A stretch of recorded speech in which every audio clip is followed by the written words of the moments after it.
guess. It's kind of how this shit works. Alright, It's not much of an on-the-couch video if we're not on the couch. Yeah, fair enough. I'm not on the couch. Oh shit, wow, this couch is, A pit. it's starting to become like John's couch.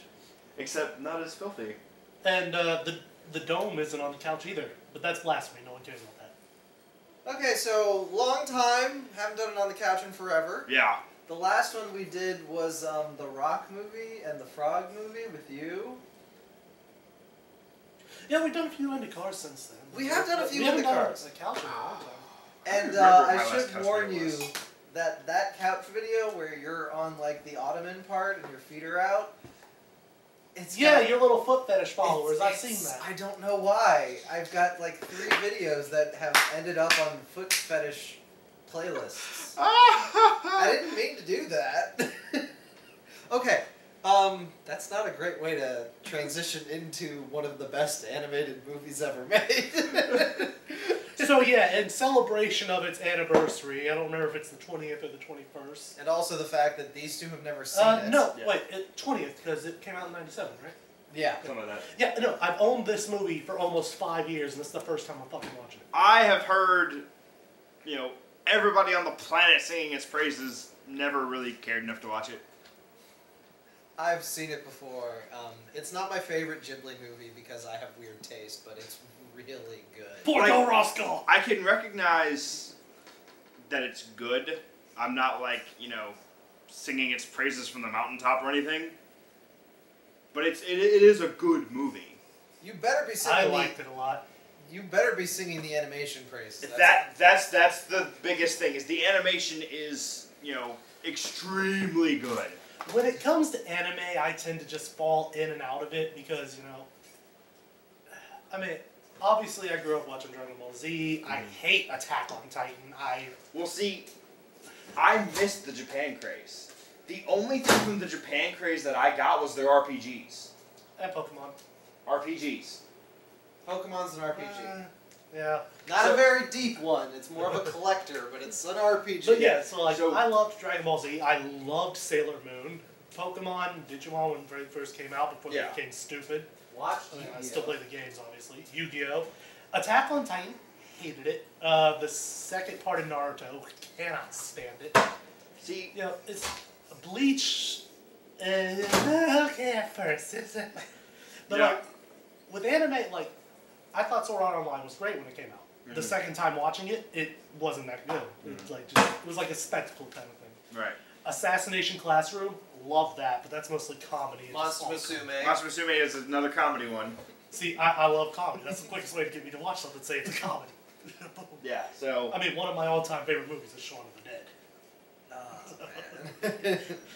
Okay. But yeah, so like, I mean, obviously, mad respect to Studio Ghibli and anything with Miyazaki's name on it, but you know, this is one of those like everyone knows that this is a thing, Yeah. Yeah.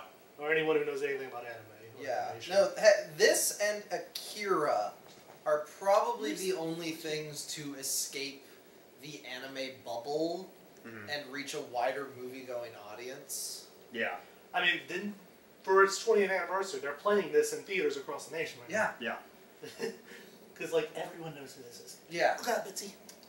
So this is another entry in Miyazaki's Stop Ruining Nature catalog.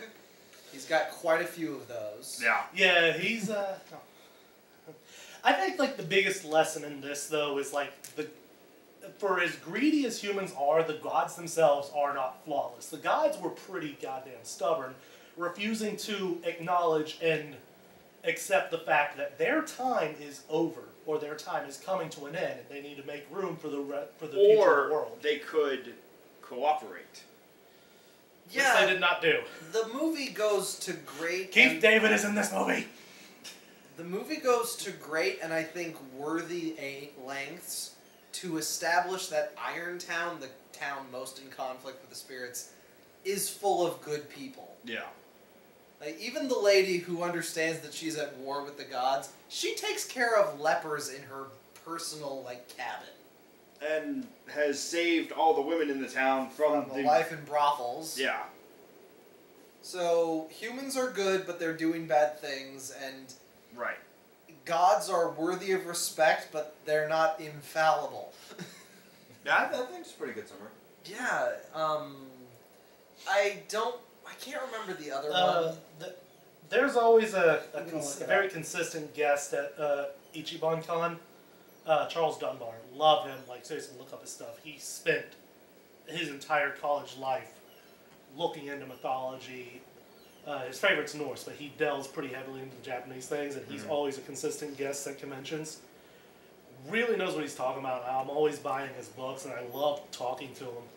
Another good source for Japanese Miyazaki is like one of his favorite mythology and culture is Gaijin Goomba from The Game Theorist. Yes, he's good. I love his work. Like, I mean, every year he's got an entire panel just dedicated to the history and, like, the moral values and concepts of Studio Ghibli. Nice. I also, being familiar with a good chunk of Miyazaki's filmography, it is interesting that the main character in this one is a guy, because he actually defaults to A lot of girls. Miyazaki's things is like the independent woman, like Yeah. the strong woman who can do whatever she wants on her own. He's big into that. Not exclusively. Porco Rosso, my personal favorite, has a male lead. Some of his more recent stuff that kind of drops the fantastical elements has got some male leads. But whenever he wants to do whimsy, he almost always goes Like, for a female My lead. Neighbor Totoro. My Neighbor Totoro, Kiki's That Delivery little girl Service. went through like the entire mature aging and phasing of a female, like while still being what, like 12 years old? Howl's Moving Castle is another one that he did with a female lead. I am sad to say, though, despite how much as I love Miyazaki's work, this is the only one I've seen all the way through. Huh.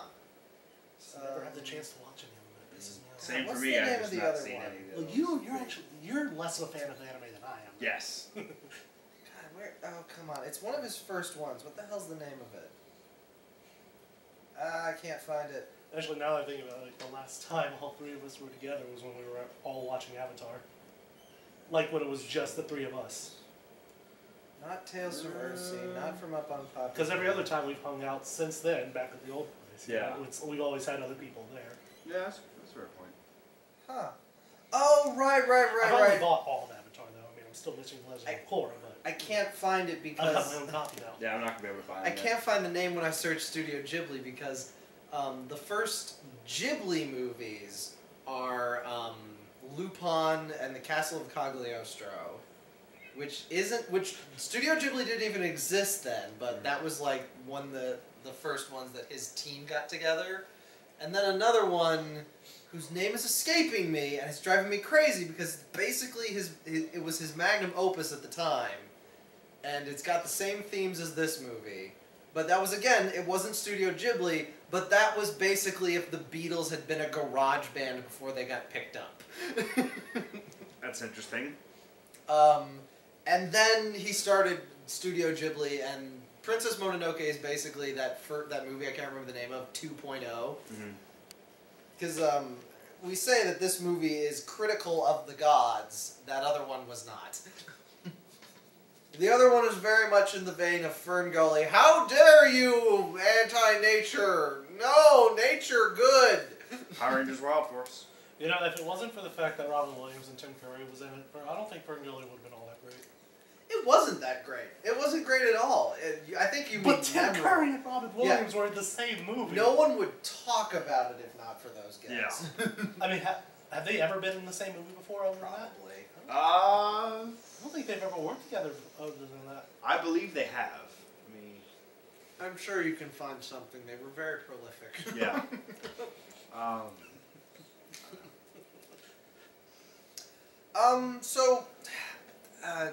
I don't really want to cover the plot of this movie. You know what? I was just talking with Ellie last night about how there was some guy who tried to argue that all movies fit the hero's journey. This movie doesn't fit the hero's journey at all. Some movies are like specifically not the hero's journey. Yeah, no. I like Fight Club was Ellie's personal example of that's not a hero's journey No movie at pain, all. no pain, no gain wasn't the hero's journey. It was a bunch of fuck-ups who were really bad at covering up a murder. I could have covered Pain up and murder. gain, not no pain, no gain. Why do I always do that? Because that's the phrase. No Yeah. pain, no gain is the phrase.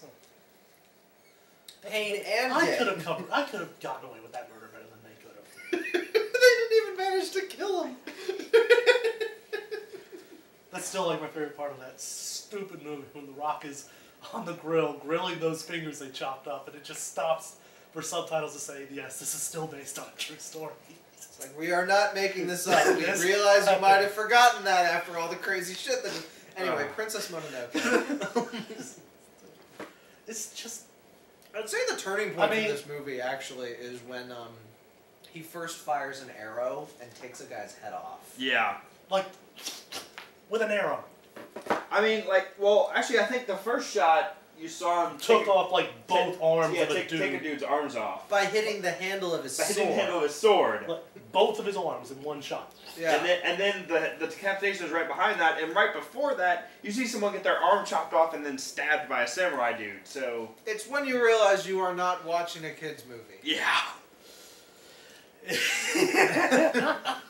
It's gonna be one of those movies. It's one of those movies. It's like, oh, actual Actually, wait, violence. where's the case? What's the rating on this? PG-13.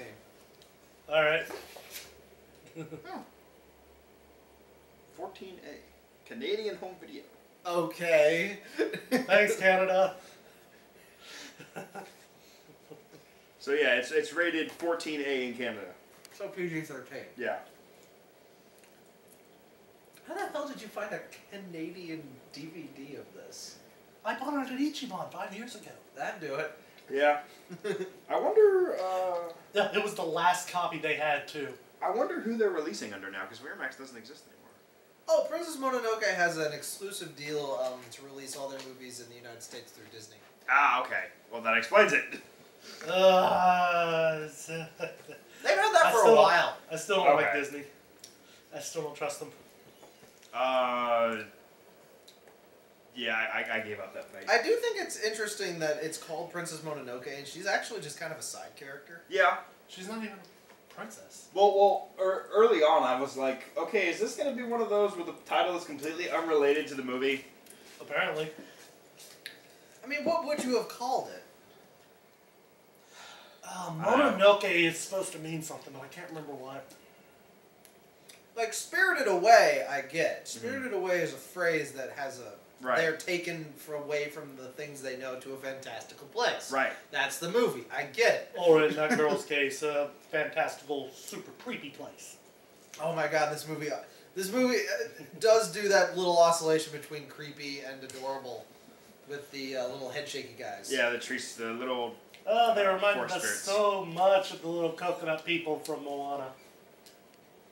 No. The Kokuris from Legend of Zelda. I haven't played Legend of Zelda. You haven't played Wind Waker? No. Well, they're I going to be haven't back played in any of the Breath of Zelda Wild. games. What part of that? How have you avoided it? There's like been a major. I didn't Legend grow of up Zelda- with Nintendo. I grew up Neither with did Sony. I. I did. I grew up with PlayStation. I didn't get on Nintendo until the Wii. Yeah, I started Really? with the NES. Yeah, really. I mean, I had Game Boys, but Yeah, I started back in 93. I mean, I started on Nintendo. I mean, I had a Super Nintendo. I just didn't play it much. I was always on the PlayStation with Resident Evil, Silent Hill, Parasite Eve. Well, I also got into Dino video games Crisis. earlier than either yeah, you got into them back when the SNES was relevant. I mean, I didn't actually Yeah. start mainstream playing Nintendo until the 64 came out. Nope, I didn't have one of those. Yeah, I had every 64 system. was awesome. I had a PlayStation. I have, yes. You criticize me. I'm not criticizing you for playing Nintendo 64. What? You're always criticizing me for playing boring games and shit. You don't even. You don't No, know. I'm not criticizing you for playing boring games. I'm criticizing the games for I think they're boring. You obviously don't. Mama's home, Bitsy. Oh, yeah, I think they're... Okay, so, but I'm gonna what did change you think, Jay? I liked it. I mean, it's kind of pissed. It took me 5 years to actually watch the thing. Well, then I'm glad I organized this. I mean, I don't think it's worth the hype that it gets. you don't think anything's worth hype. But no, but here's the thing. I think that because the hype is so, so far out there, it's still a very good movie. It does kind of raise the expectations a little too much. Exactly. If it's your first time seeing But it. in the case of Mononoke versus Akira being the other one that people who don't watch anime have probably heard of, Akira is not a very good movie. It just isn't. So if you're told, oh man, Akira blew my mind, it blew your mind because the animation was insane. This actually does back up the story. My biggest thing is, I learned a long time ago, ignore hype and just like set your minimum standard to just be okay. It doesn't have to be groundbreaking, doesn't have to meet the hype everyone else says, just be entertaining. I know. See, my favorite things are always the things that come right the fuck out of nowhere and are incredible. Krampus? I do have a soft spot for things That wasn't out of nowhere. That was made by the same guy that made Trick or Treat. I knew it was going to be good. Really? Yeah. Yeah, same dude. Huh. His second movie. He's only made those two. Yeah, only those two. He's got a good record going for him so far. Oh, exactly. But I mean, okay, think about this. Think about all the things I enjoy so much. Spaceopoly, right the hell out of nowhere. You're welcome. So much better than regular Monopoly. Video games I play. XCOM. Didn't know anything about it until it was recommended by a friend, and it's amazing. To be fair, that one did make a big splash when it came out. But I didn't even hear about it. I guess I pay more attention to the review community. You did back then. Back then, I wasn't paying attention at all. But as, like now, I do. But as far as my, ignore the hype thing goes, I mean, it's rare that I ignore that own rule. Like, when The Force Awakens was coming out, I was excited because fucking Star Wars movie. And I ended up setting my own expectations so high that I found it incredibly boring. Okay, but still a good the movie, flip side of that, something that got all our hype up and backed it up, Deadpool. Mad Max. But see, Mad Max, we didn't go into with much of hype. I did. I still don't particularly care for that movie. See, I hadn't seen a Mad Max movie before. I'd seen the boringest one. I just heard that this one was going to be awesome, and it was. But see, like, I didn't know anything about it. It's like, oh, okay, that's a series that was shark-shaped back in the explosions. 80s. Shark-shaped explosions shot out of your eyes, yeah. So made that movie look better. Fury Road for me is an example of something that came right the hell out of nowhere and was amazing. Fair. I mean, my hype came from the trailer and the pre-reviews. Like, I heard from reviewers that it was amazing and you needed to see it. See, I missed all of that. Because I was familiar with the Mad Max. I wasn't like I wasn't like a fanboy, but I knew they existed. I know I need to see and as Mad Max 2 because Vernon Wells is in it. But as far as Deadpool went, I mean, honestly, the writing was good. I mean, you can't take away from the fact that Ryan Reynolds sold that movie. He made it what it was. Ryan Reynolds he was that fought movie. for 6 years to get it to happen? Yeah. Ryan Reynolds was that movie. I guess the thing with Princess Mononoke is that I can't think of anything wrong with it. I mean, it would have been nice to hear a little more emotion in the voice acting, but that's still from But that could be a problem of the English voice acting, and it may have been so much better in Japanese. Probably. I'm not super familiar with the Japanese dub version, but I do know that in the original Japanese dub, the gods were specifically cast to be as gender neutral as possible. You were not supposed to be able to figure out what gender they were just from their voice. Okay. Well, they they didn't cast do. King David as one of the gods. They really defeated that point. They didn't do that. As Boomstick once said, he's got a voice so awesome it even turns men to stone, if you know what I mean. Oh, yes. I do. I don't know. Okay, yeah, the voice acting maybe wasn't, fantastico at any time, but it worked for the characters. Yeah. The only one that kind of stuck out was Billy Bob Thornton as the priest. Yeah. Maybe it's just I haven't seen that much of his work, but every time I see him in a movie or in a voice role, his character's always a dick. he actually sounds like a nice guy from what I've heard about his personal life. Yeah. It's like, why is he always being typecast? I mean, same thing with the guy who played Snape. Alan Rickman, Rickman? yeah. Alan Rickman was he's a wonderful man. He's brilliant at playing villains, and one of the nicest people you'll ever meet. Like, on the set John Barrowman? Yeah, on the set of Harry Potter, he had a bunch of little children following him around all the time. While he was as Snape in character. Well, I don't know if you heard about this, but J.K. Rowling told... yeah, he knew the whole time. She told Alan Rickman the spoilers for the Snape's backstory later in the books. He knew the whole time. He knew before anyone else did. He had to know to play the character. And I still haven't seen the... I think I saw Order of the Phoenix and that was it.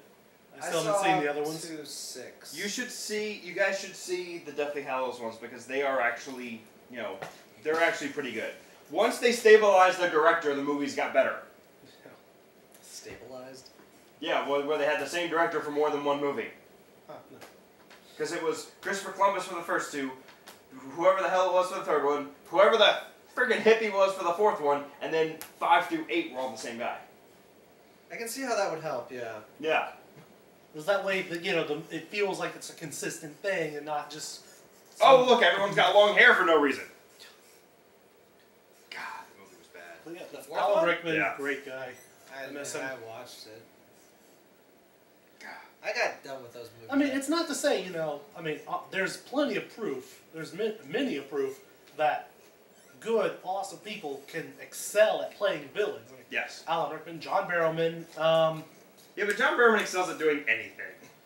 yeah. Except for women. So the issue we're having here with Princess Mononoke is we like it, but you guys are not in love with it. I'm not necessarily in love with it either. I think it's a really damn good movie. Yeah, I mean, it's a good movie. But there's a reason I own Porco Rosso and not Princess Mononoke. I feel this sets a good precedent to see other Ghibli movies. Yeah. Yeah, I could see that, I always intended to see the Ghibli movies at some point. And, it's just, I've always held a great deal of respect for Hayao Miyazaki, even though I'm not that exposed to his work. For me, I tend to appreciate elements of things. So the art in this is incredible. Yeah, this was pre-CGI. And they don't have a strand of CGI in this movie. And so was most of the early Disney stuff. Yeah. So, granted, some of them were kind of off, but I do seem to remember the Wildebeest being CGI. The Wildebeest Stampede in Lion King, yeah. Yeah, at least parts of it. But the early ones, Sleeping Beauty, Cinderella, and all that, there was no such thing as CGI. There weren't even computers. But yeah, I can definitely appreciate the art here, and if the rest of Ghibli is kind of on that level, then there's no reason not to watch them.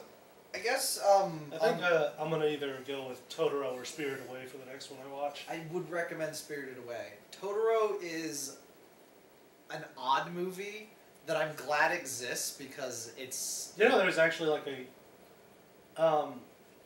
there's some kind of shrine or temple or something over in Japan, and they actually have some dude dressed as Totoro to point them the way to it in the mountains. Totoro is weird. I want to find a real life Totoro and hug it just because it looks like giant, cuddly, awesome fun. It's weird and slow paced and it's a kids movie, but it's a very good kids movie. Whereas Spirited Away is a much more interesting movie. I don't know. I guess it's the comparison between the Muppet Show and Winnie the Pooh. Two things I never watched. Spirited Away is the Muppet Show. It's noisy. There's a lot of stuff going on. There's a lot of different characters bouncing off each other. Yeah. And Winnie the Pooh, it seems slow as all get out. But it's worth it. Yeah. Winnie the Pooh is worth the slowness. Yeah. But you got to know what you're going into. Yeah. Let's face it, I never watched. My first extended exposure to Winnie the Pooh was in Kingdom Hearts. I saw bits of it. I am so sorry. I saw bits of it. It was the worst part of that game. Bits of the TV show, but I never actually watched it like the first time I was actually exposed to it was when I was playing Kingdom Hearts. I wanted to burn down the 100-acre world. That's when I finished Kingdom Hearts.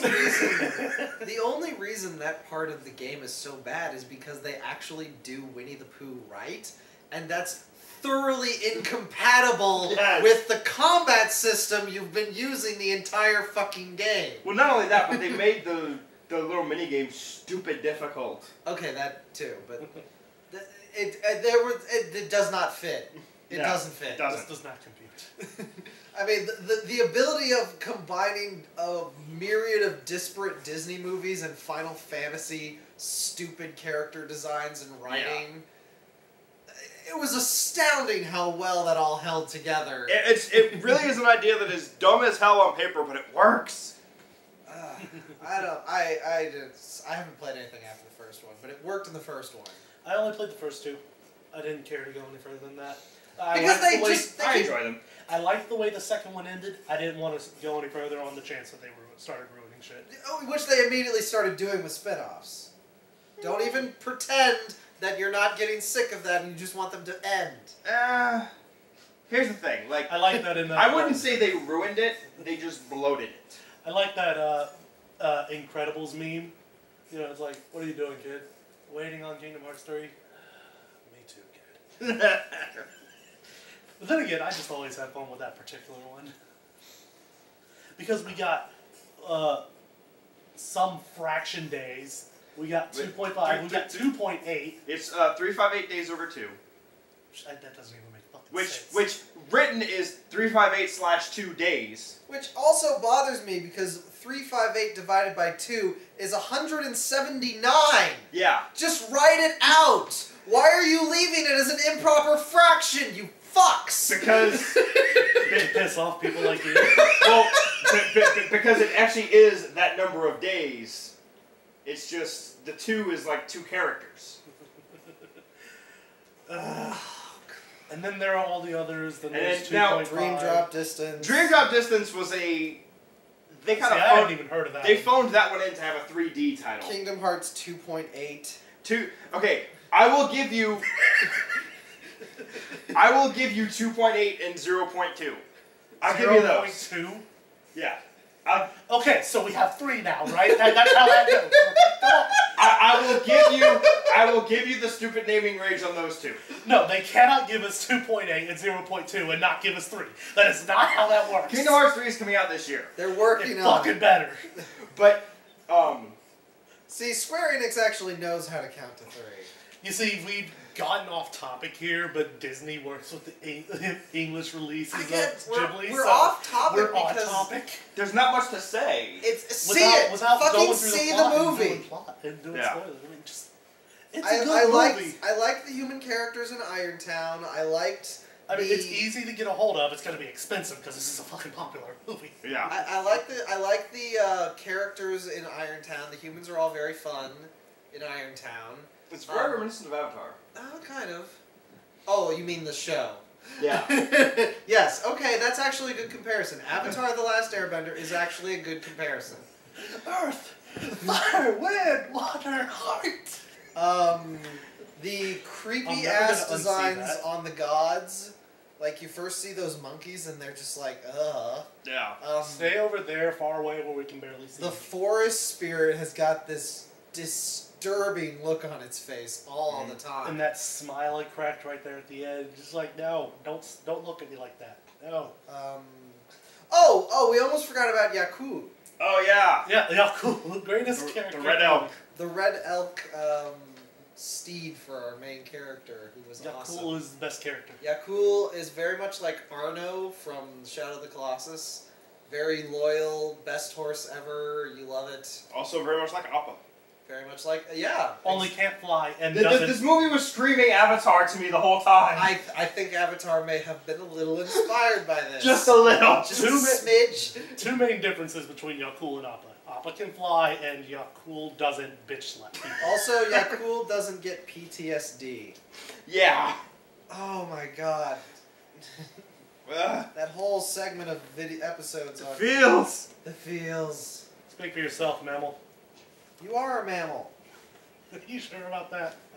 We haven't found any lizard people yet. I'm devoid of human emotion. Yeah, sure. So yeah, no, Princess Mononoke. It was fun watching it with you guys. Yeah. I mean, we did our usual thing of making the occasional quip at the movie, but we always do that. It's not a good quip movie.